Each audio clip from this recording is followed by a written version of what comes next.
alikuwa anatumia Mwakio gifts ukitusiwa. Hakuwahi simama kukataza Mwakio kukutusi, lakini sisi tulisimama na wewe ukitusiwa. Ukiitwa tasa, ukiitwa maneno yote, ukiitwa malaya. Leo ninaitwa malaya kwa live yako. Natusiwa na watoto wangu kwa live yako Rachael. Mimi ambaye nilikutolea machozi ulipotusiwa. Kano yanyi kane sindio yanyika moya nyonyaka gimora mora kuomi achunkodi Rachael kikpiwa ngachwirni.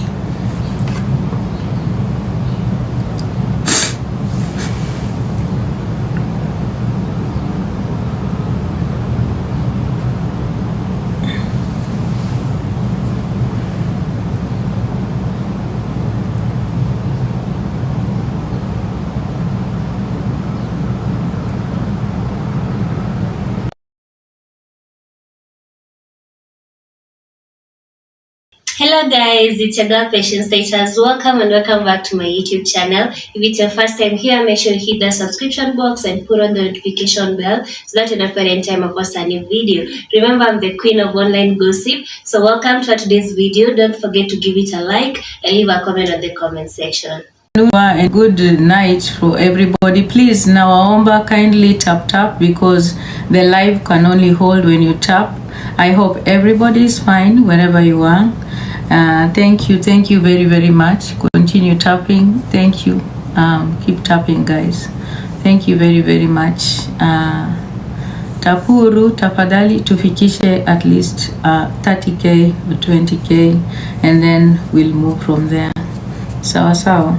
Asanteni, tuendelee kutap.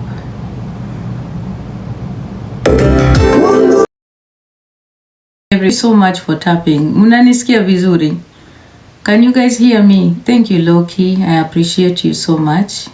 Mnanisikia vizuri? I hope that you guys can hear me very well. So, okay, let me introduce myself a little bit because it's important that I do.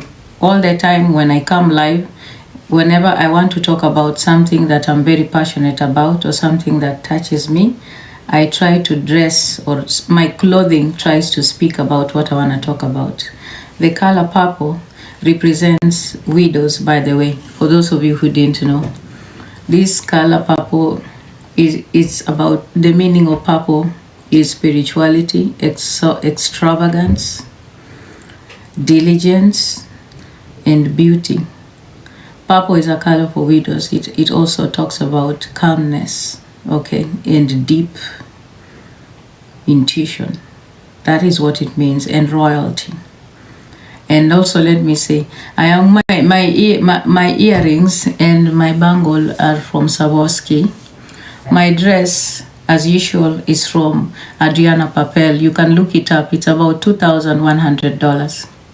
Tonight, I am going to be going to New York, the United Nations, and I'm going to be meeting very important women. Of course, preparing for my presentation that you can stream live if you want. I'm already dressed up, and I am wearing Bagley Mishki shoes. I hope I can show you. Sijui kama naweza nikafungua mguu zangu na mkaziona. So that's what I'm wearing. I hope that you can see that. Anyway. Pole, I was just introducing what I'm wearing so that you can understand it. For those of you who keep getting worried about what I'm wearing. Sawa.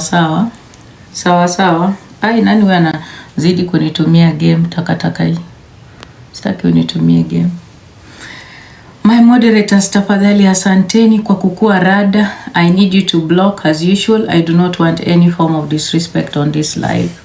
Of course, when I leave, I'm going to do my nails before I get into it. Now, I want to address someone that I never thought I would address. But I think I need to, because when I talk to people here, when I talk about issues, I'm not just talking about an individual. I'm also talking about other people.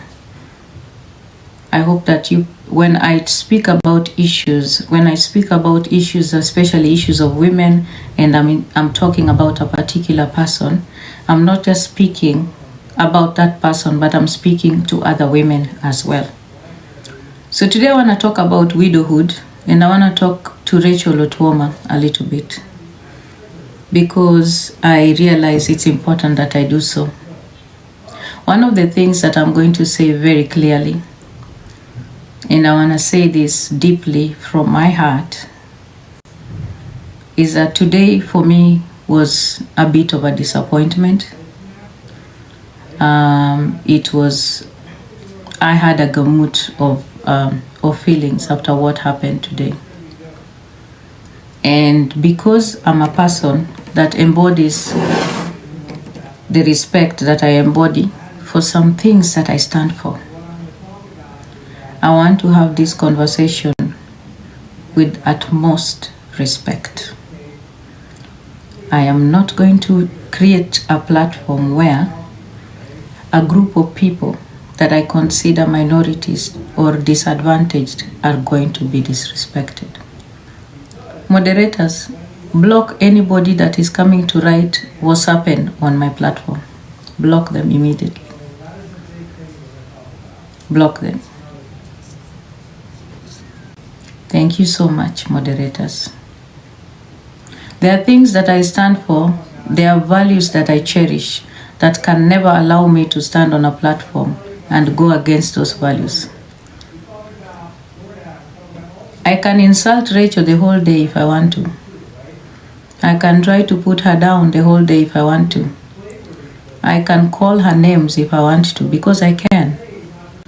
But that is not why I'm here today. That is not my purpose. That has never been my purpose. I consider her a person that I should be protecting and not disrespecting. There are times when you continue to protect people even when they do not acknowledge, they do not understand, and they do not see that kind of protection.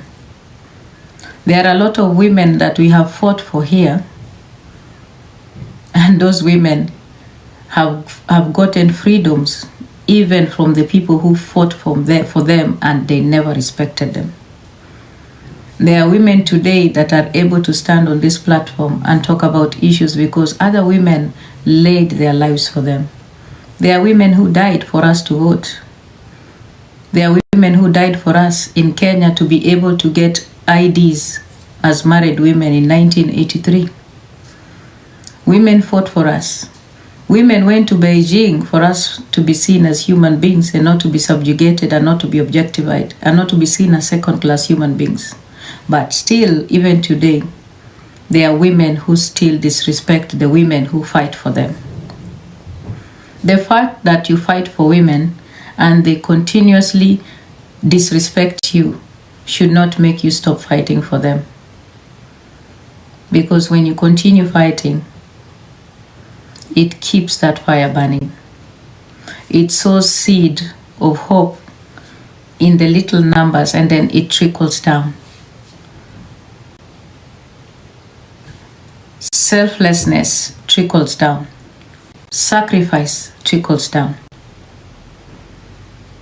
And there are one or two people who will gain power and hope from that selflessness and sacrifice. So there are values that I stand for as a feminist, and there are things that I cherish as a feminist, because once I have identified people who I'm supposed to fight for, and I fight for minorities, I fight for people who are disadvantaged. And Rachael Otuoma is one of those people. Every day, every time when there were issues on this platform, when I came up to defend Rachael Otuoma, I did not do it because I was looking for friendship from her. I did not do it because I'm looking for love from her. I did not do it because I'm looking for attention from her. No, I did it because when I speak against injustice, I speak for other people who are silent and are not able to stand up for themselves. Every time you stand on the side of justice, you protect many people who are not able to speak for themselves. And that is why I spoke And that is why I fight and I talk about issues selflessly. It's never about an individual.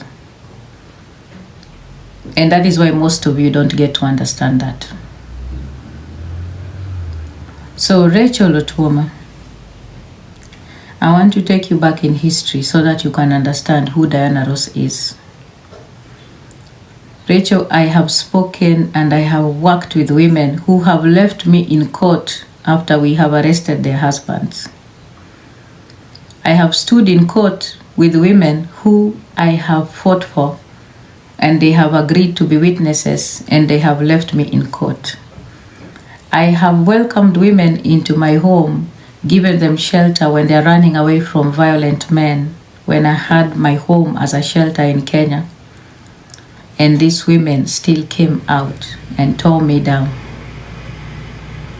It did not stop me from speaking about them. It has not stopped me from talking about women issues, even today in the global scene. I still speak and fight for women because I believe in women, because I understand that we are disadvantaged. So if you expect me to come on this platform to start pelting stones at you, while I have dedicated my life to protecting people like you, then I'll be shooting myself in my foot. I will be taking back the struggles and the achievements we have made as women, as a person that is fearless and has a voice. I cannot be part of patriarchy. I cannot partake in a course like that or a quest like that. And so it is with a lot of humility and grace that I want to speak to you today. I am even feeling sad and ashamed that I have to. But I do hope that this is not just for you, but for other women, because when I speak, I don't speak just for one person. When a woman loses their husband, they are faced with many things. And each and every individual is different. The things that we face are different. Every day. There are people who face online onslaught. There are people who face physical onslaught on the ground from their in-laws, from friends. Everybody knows what you faced on this platform. And God forbid if I ever said I was okay with it, if I ever kept quiet while you were facing that kind of vitriol. When I protected and defended you, it was not just for you.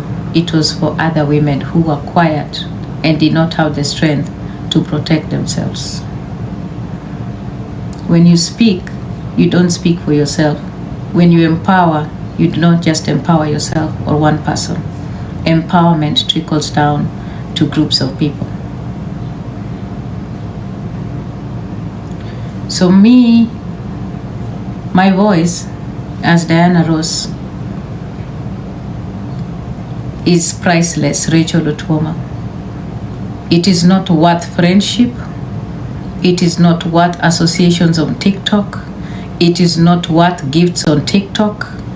It is not worth groupings on TikTok, Rachael Otuoma. My voice is priceless. You can never put a price tag on my voice. I would never use my voice to gain friendship from you.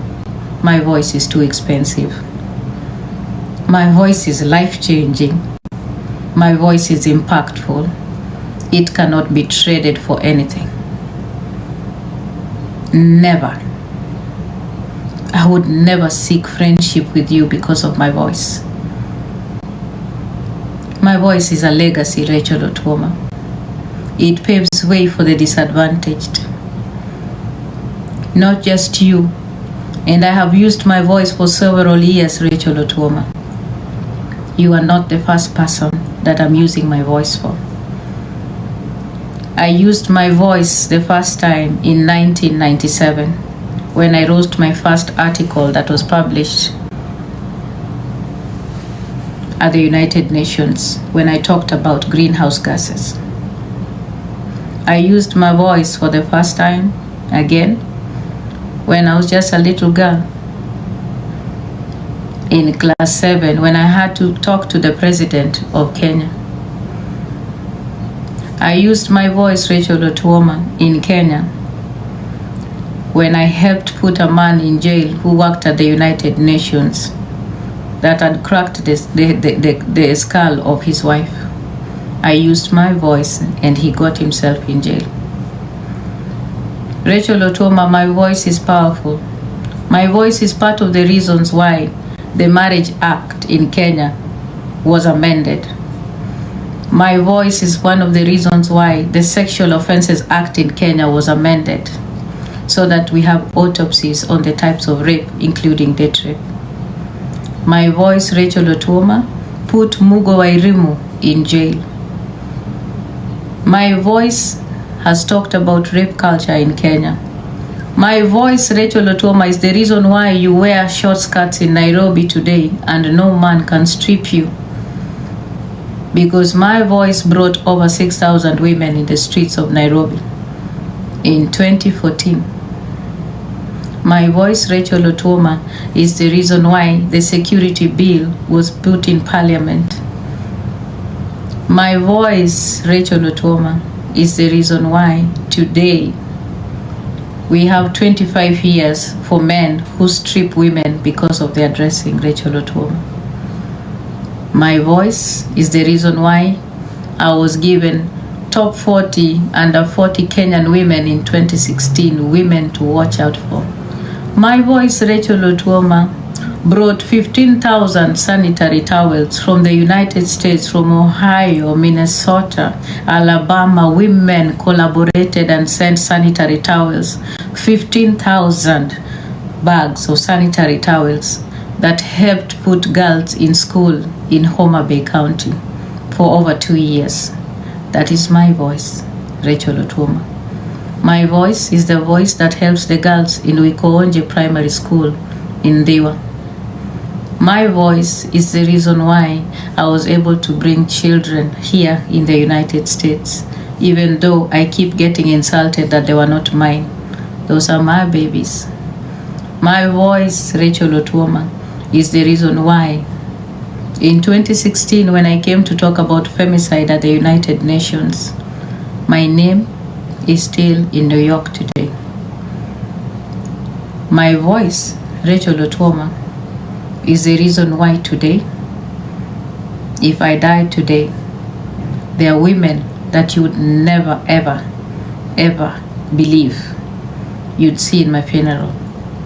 My voice is the reason why I met Obama when we went for the Nelson Mandela Foundation, Mandela Fellowship. My voice is the reason why I met Hillary Clinton, Rachael Otuoma. My voice is so big that it cannot be traded for anything, Rachael. So when you sit down and talk about me as a person who supported you because I want to control you, I'm sorry, you're lost. No.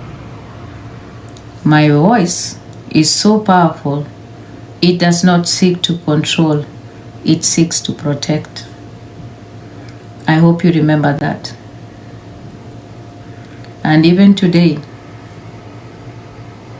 I will still use my voice when I see you disadvantaged. That is why it's important for people to get educated and to be exposed. Because when you're an educated woman and you're exposed, you know when to use your voice and how valuable it is. And so it is difficult for you to disrespect my voice. Disappointed I might be today about what you did, but that's not going to change anything about me. What you did today simply defines who you are and your character. It has nothing to do with me. And it never will affect me in any way, shape, or form. And I understand that there are women who struggle with internal misogyny like you. And that is why we are here today. We keep talking about patriarchy and the need for women to free themselves. Because as a woman that is free, you understand the things to say, where to say them, and you understand the spaces to show up in. Any woman that is exposed and is not backward never bites the hand that feeds them. Any woman that depends on the goodwill of people and the integrity to do the work that they do stays away from being disrespectful. Any woman that depends on social media for goodwill must respect the spaces of social media where they exist in. There is nobody that is not important when you depend on social media for the work that you do. Sometimes it's best for you to keep quiet and let people think that you're a fool than open your mouth for them to confirm it. Sometimes silence is also an answer, and it's very important for you to know when to apply silence and when to open your mouth. It's very important that you do so. And you still have a long way ahead, and I'm telling you, a lot of things are still going to happen here. And I can tell you it takes a lot of experience and it takes a lot of exposure for people to understand your vulnerability. A lot of women will come your way. They will tell you a lot of things. They will tell you how much they love you. They will send you money. They will tell you they'll bring you to America. At the end of the day, there is one thing that you can never buy: integrity. Your integrity is so important wherever you go. If you cannot keep it, you are never ever going to succeed in anything that you do. Dignity, respect, grace, appreciation, generosity. Those are things that are very, very important in life. Sometimes you have to sit back and think about the things that people are exposing you to. And you need to know if people really are for you or they are against you. When you sit on a platform like this and have so many people viewing you, and you are a social media influencer, and you are allowing people to be abusive in your space, and these people are abusing the same people who have walked with you and have protected you and have supported you, you are shooting yourself in the foot. And you're setting yourself up for failure. And one good thing about making mistakes like that is that the people who are surrounding you and are lying to you will always leave when shit hits the fan. Rachel, there was a time you were being trolled here. Ukaitwa majina yote. Sikuona Merupriti amefungua live kukudefend. Ulitusiwa hapa kwa hii platform. Sikuona Okaro akifungua live kukudefend. Sikumuona. I never saw the people sitting on your platform open even one live to defend you when you were being trolled.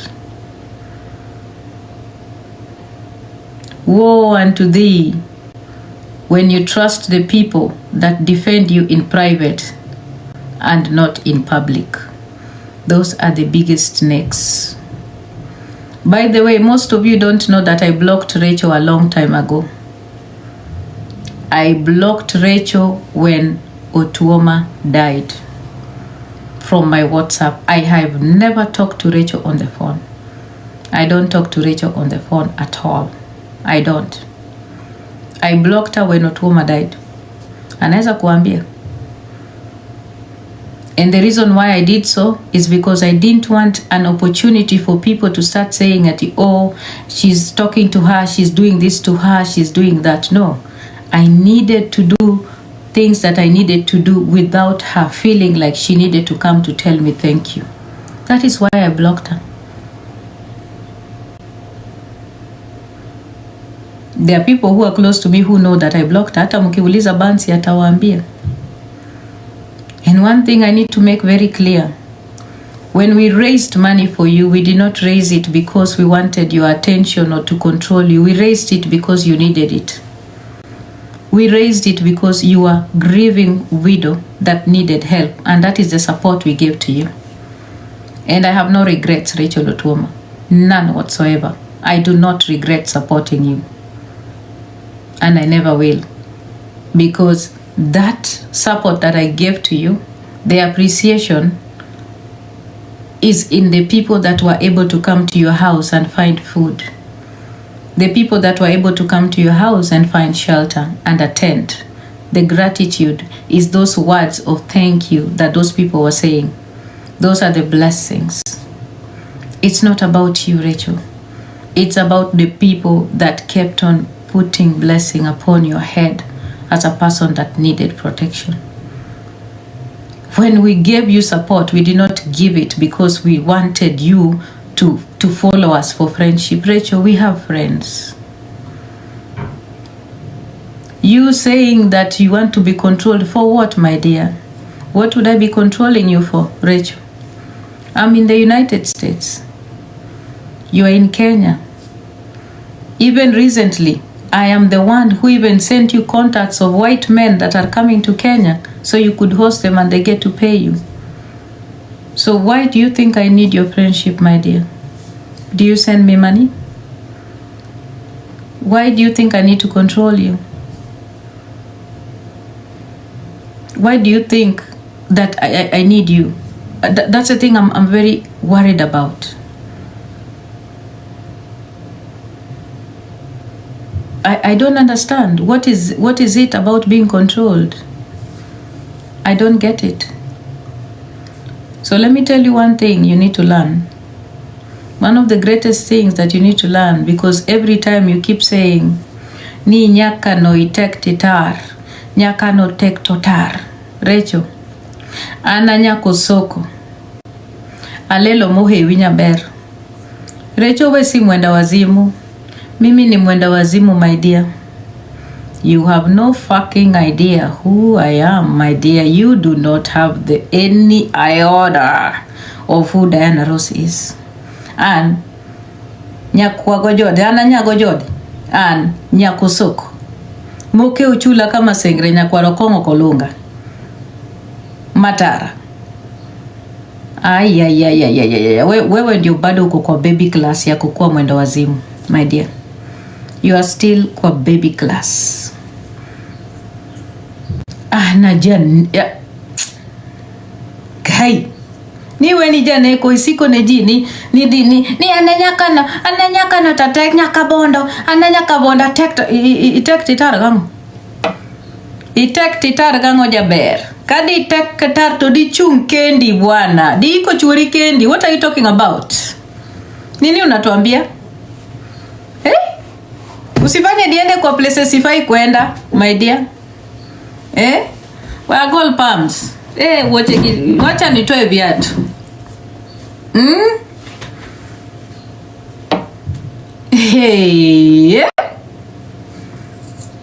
Omera. Bed mota ngan kikichaki yao platform niji yanya platform. Don't ever do that. Don't. Unasikia?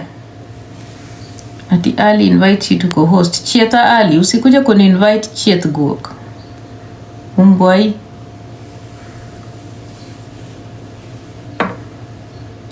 Ati ni ana nyaka bondo. Hatek tatar.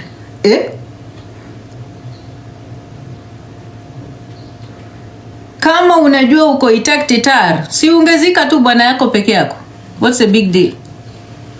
Yeah, because wanawake wenye wako tek totar, chunga kendgi. You don't need anybody. Ama ni aje? You don't need anybody. Everybody needs people here, bwana.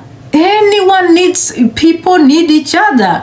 Kama unajiona wewe ni konki master, unasimama peke yako, hauhitaji michango. Kama unajiona wewe uko konki master, ati wewe uko na kila kitu na wewe unajiweza, unahitaji watu kwa nini? Kwa nini? Unasimama peke yako. Sawa? Hata mimi nikiwa hapa US, wanawake ndio walisimama na mimi hapa Amerika wakanitumia $17,000. Ndio nikazika mume wangu. It is women that stood with me. God forbid if I ever disrespect any woman that stood with me. Unafikiria kwa nini sijawahi kufungulia Okaro live? Why do you think I've never opened a live for Okaro? Why? She didn't give me any money for my husband's funeral, but the fact that she stood by me on the phone talking to me, ndio maana namrudianga chini. Hiyo tu. Umesikia? Nikitaka kukanyaga Okaro naweza nikamkanyaga mpaka mumzike. Me I have so much I can say if I want to. Because mtu mwenye analala na chokora wa America, guy, ati anani address you guys. That's the only reason why you never see me opening a live.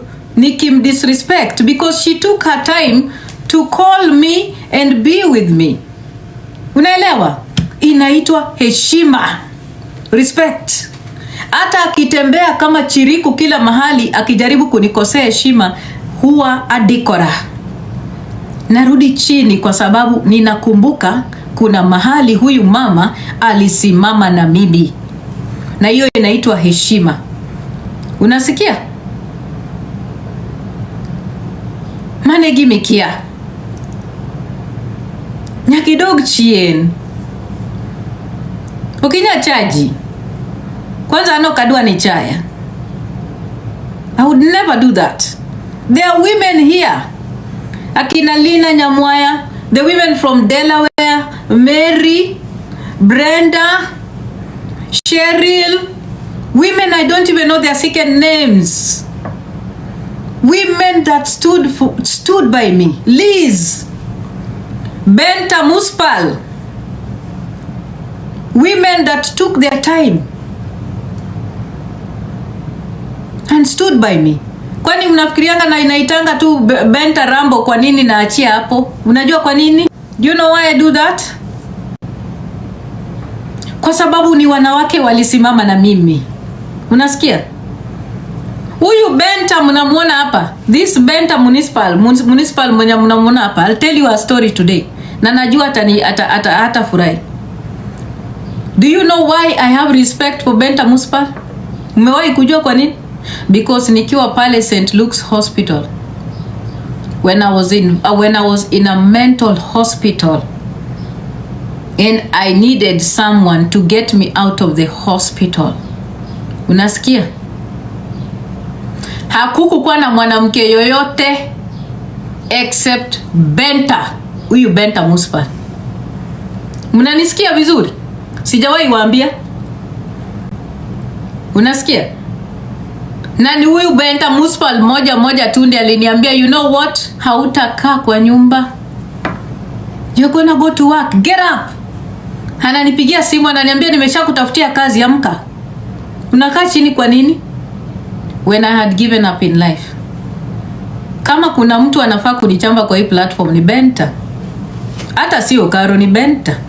Benta knew how I was. Benta aliniona kama singeweza kutembea because I was half paralyzed. Benta. And Benta would cook food kazini pali yuko na anatumana na watu inanifikia. Huwezi kunipata nimesimama hapa tena tusi Benta. Nitamuita mama bunduki because anajua tuko na history. But you'll never find me opening a live ati naanza kuchamba Benta. Never. Kuna wanawake hapa wenye wamesimama na mimi. There are women here who have stood with me. Mtu hata kama amekupatia shilingi moja amesimama na wewe. Mtu hata kama amekuambia pole akakupigia simu amesimama na wewe. Nobody is not important. Everybody is important. Everybody. Everyone is important. Hakuna mtu mwenye ako less important. Hakuna mtu mwenye ako better than another. Every support that anyone gives to you is important when you're down. You can't wake up and say ati kuna watu wanakutaka kucontrol. That's not how things are. That's not how things are. And this is just the beginning. Let me tell you, widowhood is a journey. Widowhood is a journey. Ukiona tumetoka from 2021 nikasimama mpaka mahali nimesimama hapa, my dear, nimepitia mengi. Ukiwa mjane kuna mengi unapitia. Don't you ever think that anybody will continue being there for you ati because wanakupatia pesa. My friend, as a widow, there is some things that you can never get just because of money. Money can never ever replace. Money can never replace true loyalty. Never. Money can never replace loyalty.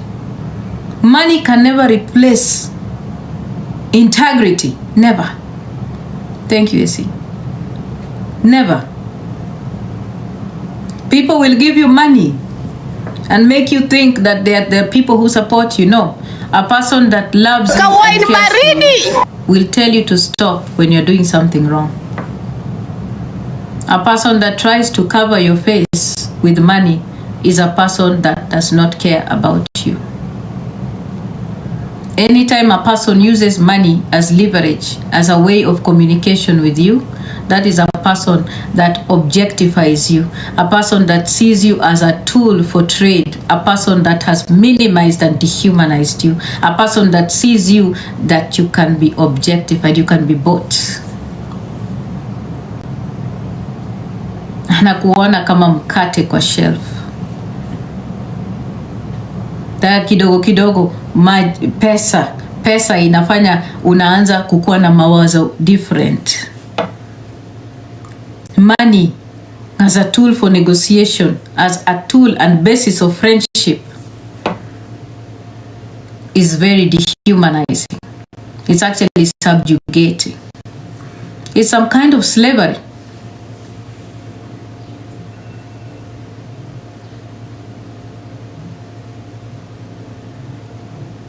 I was shocked. Money comes and goes, but integrity doesn't. It will always be there. And you've made me question myself a lot. Thank you, Apio. You've made me question a lot of things after your behavior today. But still, I'm going to tell you, I'm still extending a little grace to you. I hope that you can take care of yourself and reflect on what has happened on this platform today. Najua utaambiwa, achana na huyo, hata usijali, akikwambia nini. Nitusiwe, paka na mume wangu, na mimi na wewe tumezika. Hivi kwamba wewe ni mjane mzuri kuzi yangu ikuangukie. You don't know what you've done today. You don't know what you've done today. Ikiage mitemo.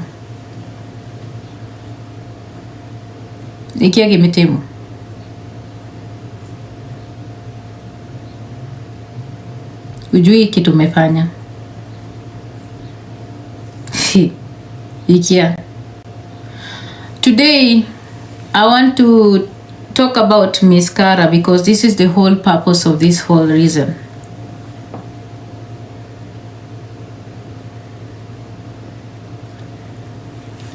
Hii kelele yote imeletwa kwa sababu tulikuwa tunazungumzia Mcara.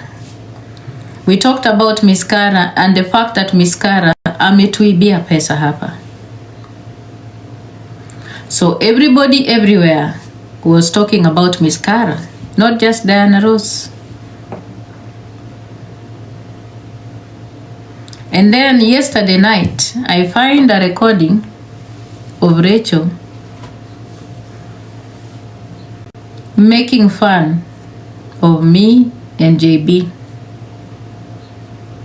and telling Mcara eti anafaa tu kutuzoom asishughulike watu wakimuuliza vitu, anafaa tu kutuzoom na anafaa kutuvalia boots za winter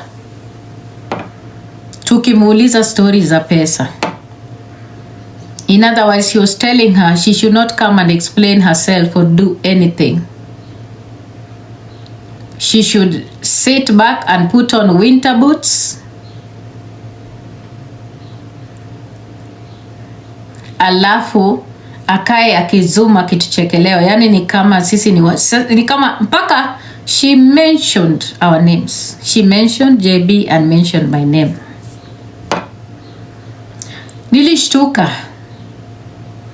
Nilishtuka sana. Hata nikasema wacha nipigie JB, but nikasema it is late. The time differences would not allow us to call and talk to her.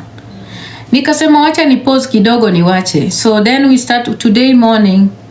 When we were discussing it, I said, okay, hakuna haja to discuss Rachael kama yuko. Hebu mwambie basa kuje ndio atu explainie hii ni nini anasema. Baka akasema ati Mcara akunywe Del Monte. Mcara akunywe Del Monte na ametuibia guys. Akunywe Del Monte na avae boots za winter akituzoom. And Rachael is a friend of Mcara. In all honesty guys, kama ni heshima, kama we ni rafiki ya mtu ambaye anazungumziwa, hata kama ni mimi na Rachael ni rafiki yangu, ningemwambia Rachael kuja explain to watu vile vitu ziko. Siwezi kumwambia eti enda uvae boots uzoom watu. No. Because when you do that, you're showing that you are okay with Mcara's behavior. You are endorsing her behavior ya kuibia watu pesa. Unaona? Mpaka akamwambia avae that recording was so disturbing. Akamwambia avae hot pant. That was not good. It was not a good look. Unaona? So hiyo ndo mimi nilikuwa tunaongelelea, nikamwambia JB basi si akuje atu explainie. And then she came. Akakaa kwa platform, nikajaribu kumuuliza pole. Guys, I was so calm when I was talking to Rachael. Nikamuuliza kwa upole, akaanza kusema mimi lazima ni address watu wakini address. Guys, nani ali address Rachael? Who addressed her? Nani ali address Rachael jamani? Nilikaa pole nikajaribu kumuongelesha. Nikisema okay Rachael, ebu explain to me. Hata kulikuwa na recording ya pili na pia kuna ingine ya tatu ilikuwa imeletwa, na nikasema guys, wachaneni kwanza, I want to just deal with one issue. Cause kulikuwa na watu walikuwa naleta recordings wakisema kuna mahali pia on the day that she received the award for gender, women award for strong woman, she also went and make a mockery of wanawake wenye wanapigwa kwa manyumba. So nika avoid hiyo because I didn't want to mix up issues. I wanted us to concentrate on Mcara. Guys, vile alipanda kwa live, it became something else. She refused to be accountable for the things that she said. Instead, she got very wild. She started going back and forth with JB, and that's when I came in. And guys, today I was heartbroken. I was heartbroken. And that is why I played the music, because personally I believe in being calm in situations like that. Kama mimi ningeenda kuripuka na Rachael naenda back and forth na ingekuwa worse. I kept quiet and I decided to play music because I didn't want to go back and forth with her. Nikajaribu kumuongelesha, nikaweka hata mziki, nikafikiria nikiweka mziki atawachana nayo. Instead akaanza kutuimbia kasongo. Akaanza kuniimbia kasongo. Ati kasongo guy. Then how did all this now turn to be about me or us trying to control her? Gosh, guys. Why can't we have some honesty kwa hii platform? Nobody wants to control you, Rachael. You are a grown woman. You're not a child. Okay? You're not a child. You're not a child. Why would I want to control you? Kwani wewe ni mtoto? Wewe ni mwanamke mzima. Umeishi mpaka na mwanaume kwa nyumba. Ukakaa naye mpaka ukazika mwanaume. You are a big person. Why would I want to control you? For what? What do I gain by controlling you? I don't need that. I'm not that type of person. I'm sorry. I think maybe you're used to people controlling you. I'm not really that type of person. I'm sorry. That's not me. That's not who I am. Nimeshtuka. Unafungua platform nichambwe, nitusiwe na mume wangu. Guy, mimi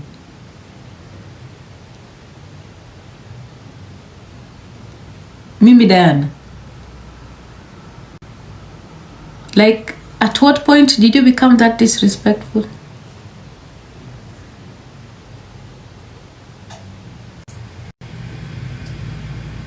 Heshima ni kitu important sana. Respect. It doesn't cost a thing to be kind. It doesn't cost a thing to be respectful. It costs you nothing at all. It costs you nothing. And let me tell you something.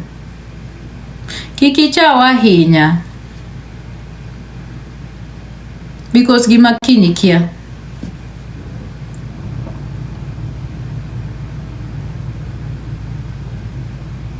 Hujui what is coming tomorrow. You don't know what tomorrow holds, my dear. You don't know what tomorrow holds. These people that you have no respect for, maybe the people you will need tomorrow.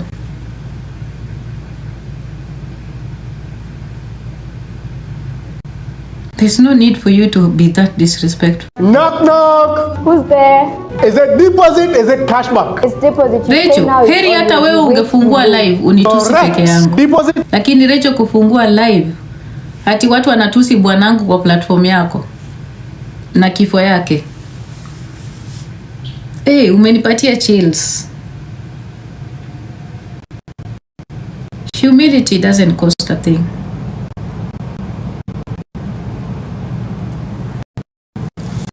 Aliye juu. Aliye juu. Aliye juu. Mgoje chini, Rachel. Hii mchanga moja tu. Hii mchanga ndio bwanangu ameenda na ndio bwanako ameenda, Rachel.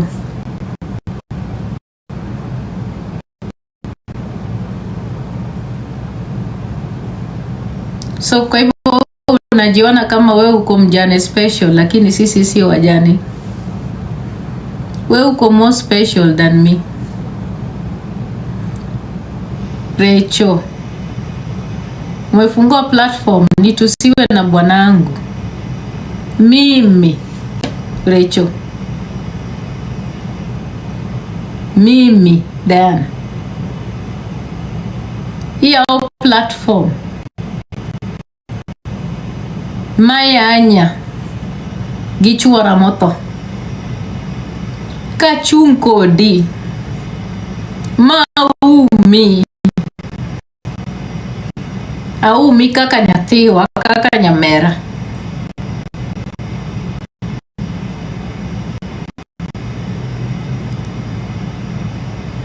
Moyanya e platform ni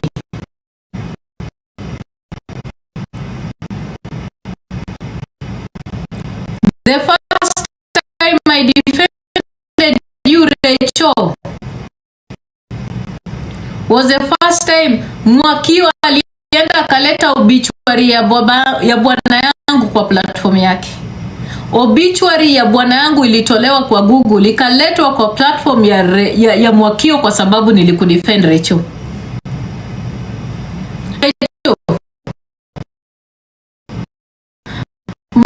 My own children waliletwa kwa Mwakio kwa sababu nilikudefend. Alikuwa anatumia Mwakio gifts ukitusiwa.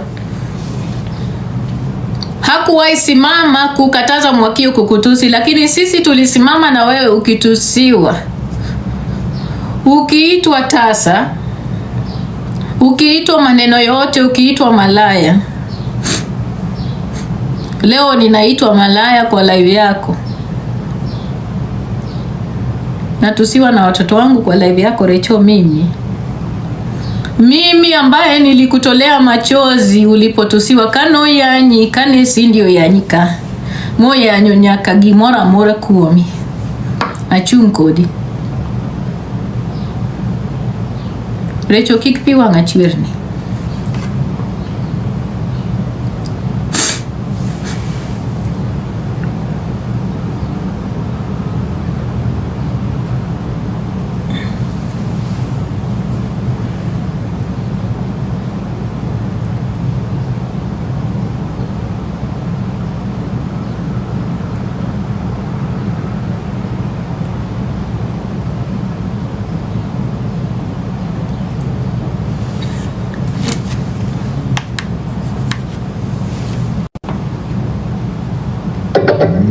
Want to learn all about trading but don't know where to start?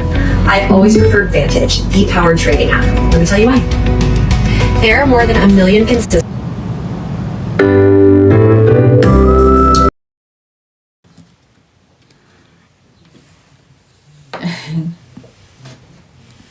Today is such a sad day for me, but it's okay. Anyway, there is so much power in humility. There is so much power in gratitude. There is so much power in appreciation. There is so much power in silence. There is so much power in being a great listener and a person that talks less.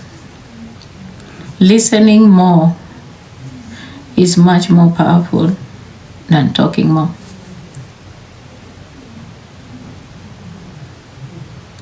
To all the widows out there, to everyone that is struggling with any kind of oppression because of grief and the loss of a loved one, I wish you strength. Grief never ends. And I do acknowledge how much I'm restraining myself, because I do know that no matter what we say here today, Rachael is still grieving. It's been 4 years for me, and I'm still grieving. Grief is personal. Grief doesn't end for some people. But grief is no reason for anybody to be disrespectful. Grief is no reason for anyone to play victim. Grief is no reason for anyone to put down another person. Grief is no reason for anyone to lack integrity. Grief is no reason for anyone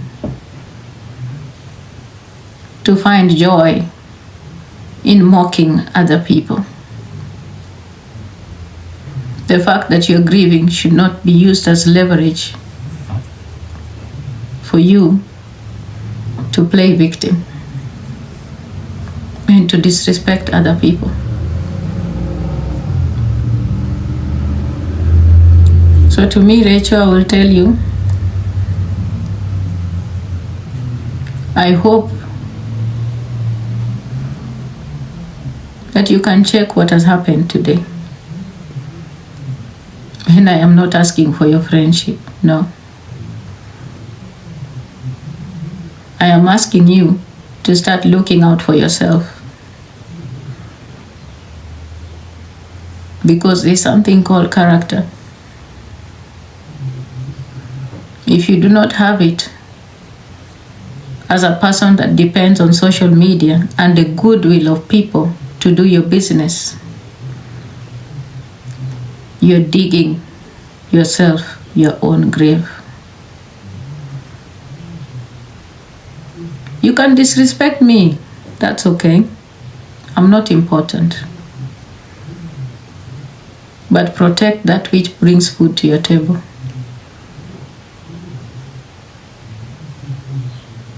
Kido maber ema rwako wat be maloso wat. Pile pile kija uso kiwuoyo gi ji maber tiloso gi ji gi luor, eka ji biro machiegni kodi. Onge tiende igo kori ni tek titar tin nyaka bondo. Ti onge luor.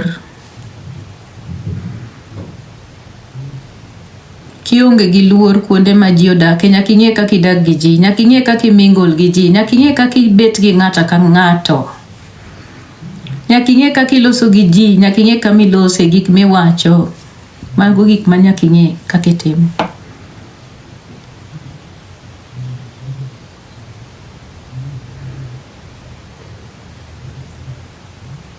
Ka ok ing'eyo bet gi ji gi kwe, tibiro hinyori. Kwe e ber budho. Kwe e ber budho, Rachael. And I don't know how we reached this point, because this was about Mcara. How you turned it to become about you, and then it became a whole mess, I don't know. Rachael, if you like, fungua live unichambe, fungua live unitusi, unemesikia ulisema uko na platform. Okacha kadugo kinyar kabondo tek totari, winjo? Na sikujibu kwa sababu ati I'm weak, no. It's because I believe what I've said is enough, and I do not intend to speak to you again about anything. I didn't even watch your live. I was only told a few things that were said there.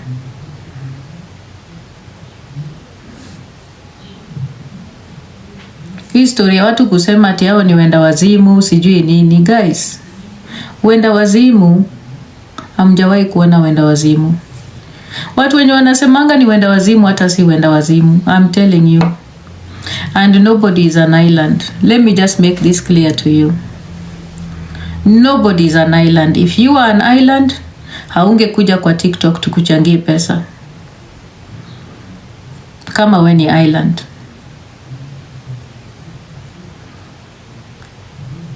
Hiyo ndio kitu naweza kukuambia. Acha niangalie nani ako kwa guest. Okay. One way or another, when you are down, we all need each other. Knock knock. Who's there? Hakunanga Is it kitu mbaya deposit? kama Is it cash mateke. back? It's deposit. Asante, You pay now, hakuna it's on kwa your mateke. way It's to really move. bad. Correct. Deposit at Yeah. Na mimi sita kutusi. Because I know there are people who are expecting me nisifungue live ni kutusi. Siwezi. I cannot do the same thing I'm against. I opened this live because you disrespected me. So I cannot open this live to disrespect you. It will not make sense. That is not what I stand for. So wewe, kaa tu na watu wako mashupavu. Mkipenda mnitusi mpaka mwisho. Sawa? But nilikuambia na I'm repeating again. There are reasons why you will never see me opening a live to insult you. I cannot do that. Na siwezi pandisha watu wa kutusi. Siwezi fanya kitu kama hiyo kwa sababu ninajiheshimu. Na ninaelewa. I understand how the universe works. Otherwise tuko hapa TikTok. Sawa. Tuko hapa TikTok. Tuko hapa TikTok.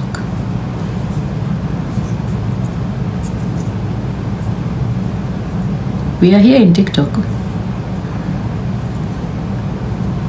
That is what I'll tell you. Tuko hapa.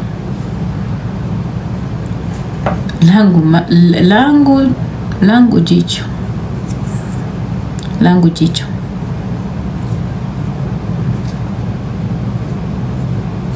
Langu jicho.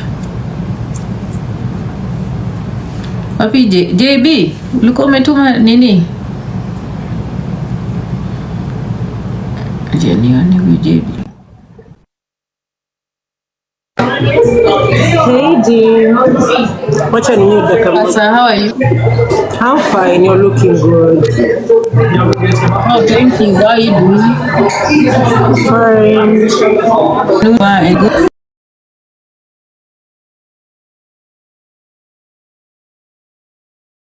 Niambie. Rachael, I just came up to tell you, you're looking nice. I like how Thank you very much. calm By the the way, whole time. thank you. Wewe unakaa poa, lakini unafikiria madisaina wenye umeongelelea kuna mwenye anawasikia hata mmoja? Anasikia nani? Watu kuna watu Au madisaina hakuna mwenye anawajua hata mmoja? nani amjui Adriana Papel? Si ni watu wa Amazon. Thank you so much. Pole. Umesema nini watu wa Amazon? Pole sana. Secret. Hi Diana, how are you doing? I'm good. How are you? I'm good, my dear. Sema. Sorry about what has happened. Yeah. Yeah, I've just sent you. I sent you a WhatsApp because I was like, I know this thing is shifting attention from what the main thing is, because I know there are some hospitals that have to be held accountable, and one cancer patient who is actually in the same group as the one Mcara was into. I told you she's infiltrating groups. They just said the weekend of the fundraiser, Mcara's mom had a photo shoot in Nairobi. Mcara's daughter had a photo shoot with some Wazungu. So it's been all these stories creating all these photo shoots so that you are right, they could be leaving the country. Yeah, I think she's leaving the country. Yep. Yeah, I think so. Really?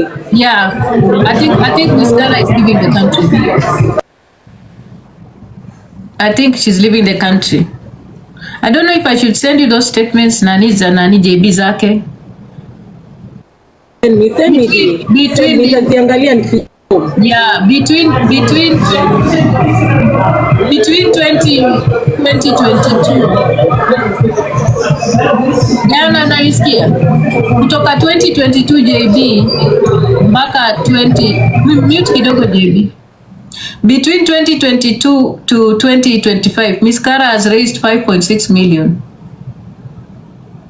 Yeah. Well, that's from M-Pesa. You mean you have the statements, Diana? Yeah, I do. Oh my God. He's raised 5.6 with hii mchango ya Saturday alipata 1.6 million. 1.6 million.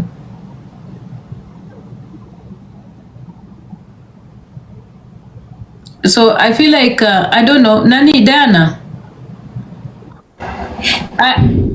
You know, if we were to get Mcara, we will need to go and get people who are in Kenya to report her for obtaining money with false pretense. We need at least... Kifungua live, that is what I'll be doing. Diana, where does the mom stay? That is what I'll be doing tonight, to get people to go and report. Yeah, we need to... Then we need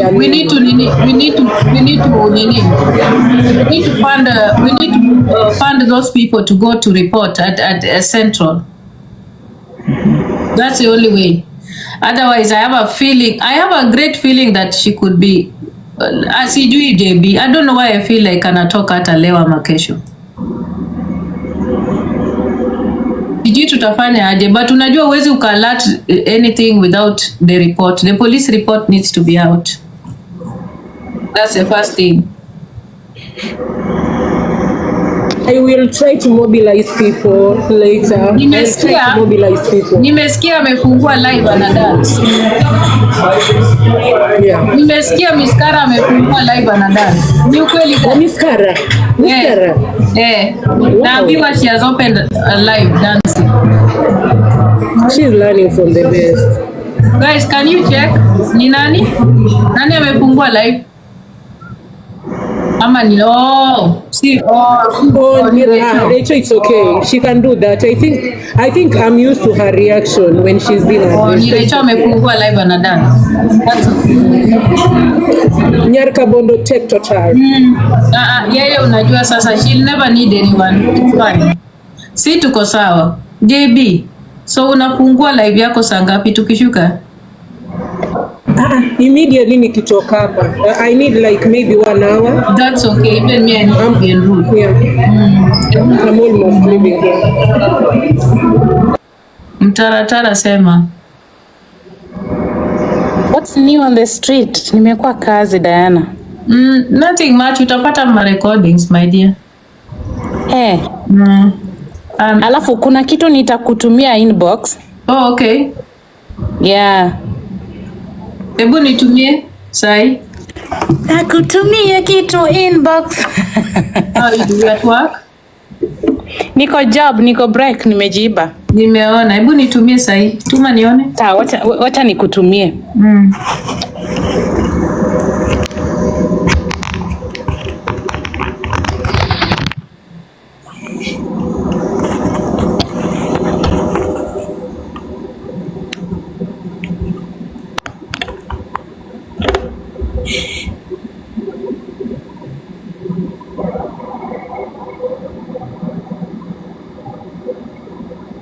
Umenitumia nini? Tena ngoja. Did you send me the other things zenye zilikuwa because the focus is supposed to be Mcara. These other things are distractions. Yeah, the focus. You're nataka Diana to focus. It's good you address because you're so calm. Unajua mimi sijuagi kujicontrol. Kwanza mimi nilikuwa nataka kuingia live, nimebegiwa na more than 3 people. Nisifungue. I really wanted to go live. So nimefanya live kufanya nini na wewe? Nilijua utanipasha baadaye. Si unajua sasa hivi watu wanakaa wanaona ni kama mimi ni mnyonge. Diana, kuna time enough is enough. Kuna time tunasemanga enough is enough. Na ndio hiyo siku nimesikia leo, lakini nimekatazwa nikaambiwa nijiheshimu. I think I need to respect myself. To shift to focus toka kwa nani Mcara. Tuko kwa Mcara unless atoke Kenya tu ndiye atatushinda. Na hata akitoka tujue Maria ameenda, we will try. Labda ende Uganda ama Tanzania ama Rwanda. Sijui venye ilifikia ni sisi ndio tunatusiwa na familia zetu. I don't know how it shifted to that point. I don't know. Thank you, Susie.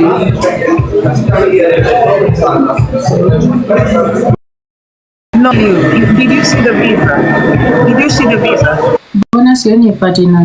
That was her first line of conmanship. She did not have any visa anyway. She was just conning money, making people to raise the funds for her. There is no visa. Tuletea huko kwa Bigi akatuletea hiyo visa, akasema anataka kwenda kufanya caregiving job US, lakini watu wakakataa, wakasema ni msika. But anyway, maybe ime expire maybe. Grace, hiyo visa ikuonekana. She did say that it is a private document that her brother said she should not share. She did not share any visa. She just said she had a visa. Oh. What? So maybe hata